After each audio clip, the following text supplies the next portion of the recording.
This is Travis from Nexus, and I'm here with... I'm Jimmy Whisenhunt. I'm a senior designer on H1Z1. Okay, great. Can you tell our viewers a little bit about how H1Z1 kind of got started, about the team and just kind of overall what it's about? Sure, yeah. So H1Z1 is a post-apocalyptic survival MMO. Right? It's kind of a mouthful. But the way it got started was most of us worked on PlanetSide 2. And it's our Forge Light engine, which has supported like huge battles, a lot of players, day, night. We thought it was pretty. And we wanted to know what we could do with it, and it was a very small team and small idea, and we're like, wait a second, like, we've been playing these survival games, and this Forge Light engine will do this really, really well.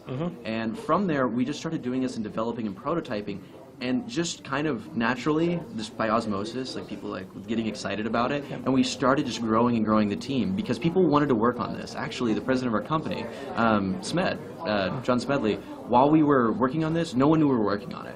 But he started handpicking some people he knew were interested in the genre and showing it to them, and everyone was sold. And so it just kept growing. Eventually, when we announced it, more artists started wanting to work on it, and other people from other teams even will take for a week. They'll just be like, "Can I do this in the game real quick?" It's like, "Sure, absolutely, man." So it's really it's a result of love. We all love the genre, and that's how we ended up kind of coming up with this whole thing. Everyone loves zombies. Absolutely, man. It's so fun. Survival is my big thing. Yeah. Like, and zombie as the flavor is great.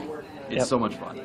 So can you give us a little details about kind of the current status of the development? Sure, yeah. Right now we're in pre-alpha, and pre-alpha to us means we're still getting all the features in to be feature complete for our early access. Okay. Once again, that's a lot of, I guess, lingo, but essentially what that means is we're not quite happy with the features in game yet, right? So we want to make sure we get things like prone in. We want to make sure that our animations are tight, that zombies aren't sliding around doing some funny things. We want to make sure that we have a vertical slice, which essentially means we have a vehicle that feels good and that we can see how players react and use it, and then add other things. And same with the weapons, the combat, and all that.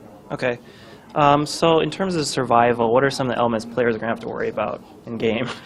They need to be worried about the world. Like, the world is trying to kill you. You're dropped off in the woods, all right? You've got less than what you and I have right now. We don't have a fancy camera light or a mic or friends, really. I mean, no cell phone. No cell phone, no GPS. The satellites are long gone anyway. So the thing is, with friends, you're going to have to find each other within the world. We're going to try to make it a little easier what people are used to in the genre, but it's not going to be, hey, over here, look at this huge GPS signal. You're going to have to find your way through the world. But the first thing you got to worry about are either wildlife or zombies. But even beyond that, you're going to be hungry. You need to eat.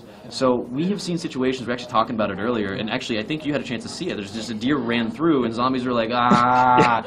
And occasionally that deer will run by you and just train zombies onto you. So the world is constantly changing. It's very dynamic, and we hope that it's a fun amount of tension and stress, because we like that. So the online survival genre has been known where players like to kill other players. It's kind of it's a good thing about it and a bad thing. Some players, of course, don't like that. So what are some of the ways you're kind of working around that? And well, here's the thing. I think everyone appreciates small bits of it. Maybe not the crazy axe murderers, which some people have labeled marauders. They're just like, no regard for the self, no regard for the people. Like, I have an axe and a lot of food, who cares, and smash you in the face. But what we want to do is, leveraging the world like we are, having as many zombies and the Forge Light engine that allows us to do all this, we can keep throwing challenges until the players are like, good lord, okay, hey new guy, don't shoot me, and try to help people out and start working together. And we still hope and pray that there are going to be the bandits and the marauders and everyone else, because that's content, and I want to be scared to death. I want the guy to threaten to chop my legs off every once in a while, because that's fun. People are going to roleplay like Jack from Lost. It's going to be cool. Okay. So how do you guys plan to launch the game? So in an untraditional way, we actually announced this game in a completely new way. We went straight to Twitch. We didn't go to a bunch of media. We didn't go out and just say, hey, look, we're making a game. We actually went to Twitch one day on a Twitch live show and said, hey guys, by the way, working on this game. Here's a little clip. It's with zombies. Yeah, and it's fun that way. Like, I've been a partner on Twitch for a long time, and partner with Shinman, worked with them in the past, and we are all at the company gamers and love working with the community, and it's not one of those things where it's just like, hey, look, good quote. We seriously every day go to Reddit and we take a look at what they're saying and what they want to see, and we engage with them. So cool.